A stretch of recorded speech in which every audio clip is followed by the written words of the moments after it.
একজন নির্বাচিত মুখ্যমন্ত্রী অরবিন্দ কেজরিওয়াল, দিল্লির মুখ্যমন্ত্রী, তাকে গ্রেফতার করা হয়েছে এবং তার বিরুদ্ধে ইতিমধ্যে আপনারা দেখে নিয়েছেন আমাদের দলের সভানেত্রী, এই রাজ্যের মাননীয় মুখ্যমন্ত্রী শ্রীমতী মমতা বন্দ্যোপাধ্যায় এক্স হ্যান্ডেলে পোস্টও করেছেন, যাতে এটা সর্বভারতীয় ক্ষেত্রে তার প্রতিক্রিয়াটা পৌঁছতে পারে এবং তিনি তীব্র নিন্দা জানিয়েছেন। এক, দ্বিতীয়ত তিনি বলেছেন যে নির্বাচন কমিশন এখন দায়িত্বে রয়েছেন, আদর্শ আচরণ বিধিটাও চলছে। তারপরেও আমরা দেখছি এরকম গতকালকে একজন নির্বাচিত মুখ্যমন্ত্রী, তাকে গ্রেফতার করা হয়েছে।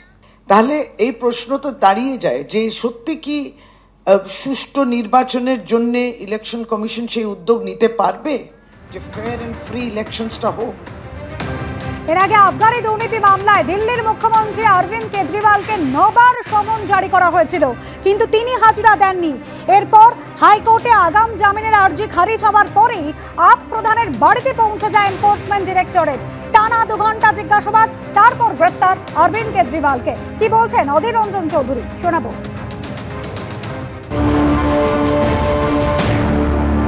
ভালো তো, ইন্ডিয়া জোটে দুর্বল করার পিছনে সব থেকে বড় আরেক ব্যক্তিত্বের নাম তো মমতা ব্যানার্জি।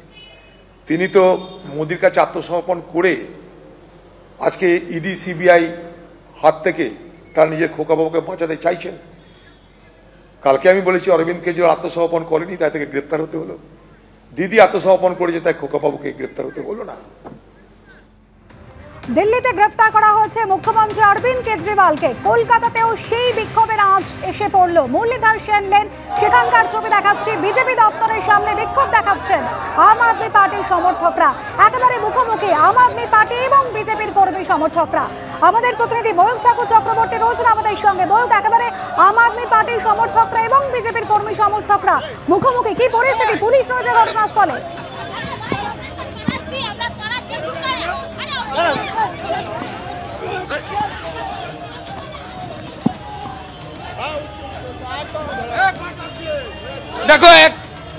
দেখো একদিকে বিজেপির কর্মী সমর্থকরা রয়েছেন, আমরা যে ছবি দেখাচ্ছি, এবং অন্যদিকে আম আদমি পার্টি।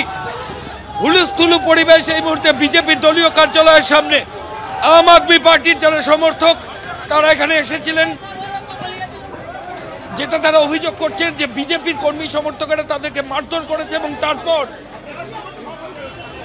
এই মুহূর্তে রাস্তার একদিকে আম আদমি পার্টির পুলিশ আধিকারিকরা তাদের সরানোর চেষ্টা করছেন, এবং অন্যদিকে বিজেপির যারা কর্মী সমর্থক আছেন তারা কিন্তু রয়েছেন। অরবিন্দ কেজরিওয়ালের গ্রেফতারির পর আজকে সকালে আম আদমি পার্টির তরফ থেকে এখানে একটা ডেমনস্ট্রেশন ছিল, এবং তারপরই পরিস্থিতি কিন্তু ক্রমশই এই গন্ডগোলের পরিস্থিতির দিকে। আপের যারা কর্মী সমর্থক ওরা সকালে এসেছিলেন, এখানে ডেমনস্ট্রেশন করছেন। কি এমন পরিস্থিতি হলো যেরকম দাঁড়িয়ে প্রধানমন্ত্রীকে গালাগালি করছেন? আর এরা আপ নয়, এরা সব তৃণমূল ব্যাক্ট। এখানে এসে আমাদের পার্টি অফিসে ঢুকে এসে আমাদের লোকেদের মারতে আসছে। এত বড় সাহস, এত বড় আস্পর্ধা, দেশের প্রধানমন্ত্রীকে গালাগালি করবে? বলছি ওদের মহিলা কর্মী সমর্থক, তাদেরকে আপনাদের কাছে ভিডিও ফুটেজ রয়েছে, নিশ্চয়ই চেক করে দেখুন। কেউ কিচ্ছু করেনি, মহিলা লাঠি নিয়ে আসছে। দেখে নিন কি ঘটনা ঘটেছে। আমরা বিজেপি নেতা তমগ্ন ঘোষের সঙ্গে কথা বলছিলাম। একদিকে বিজেপির যারা কর্মী সমর্থক তারা রয়েছেন, পুলিশ অফিসিয়ালসরা বোঝানোর চেষ্টা করছেন। একটু আগে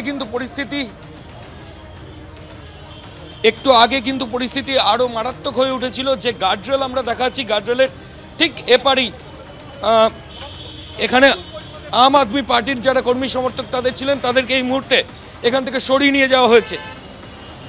নতুন করে যাতে আর পরিস্থিতি খারাপ না হয় তার জন্য আম আদমি পার্টির যারা কর্মী সমর্থক এখানে যারা বিক্ষোভ করছিলেন, তারা যে অভিযোগ করছেন তাদের সাথে একবার কথা বলার চেষ্টা করবো। আমি আমার ক্যামেরা পার্সনকে বলবো, আমার ঠিক সামনেই দেখো যে জমায়েত রয়েছে, এখানে কিন্তু আপের কর্মীরা রয়েছেন।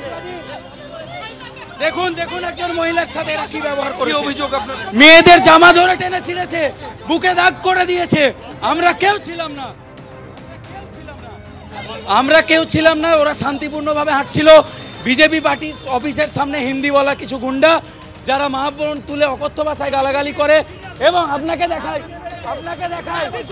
আপনাকে দেখাই কি করেছে, বুক ছিঁড়ে দিয়েছে।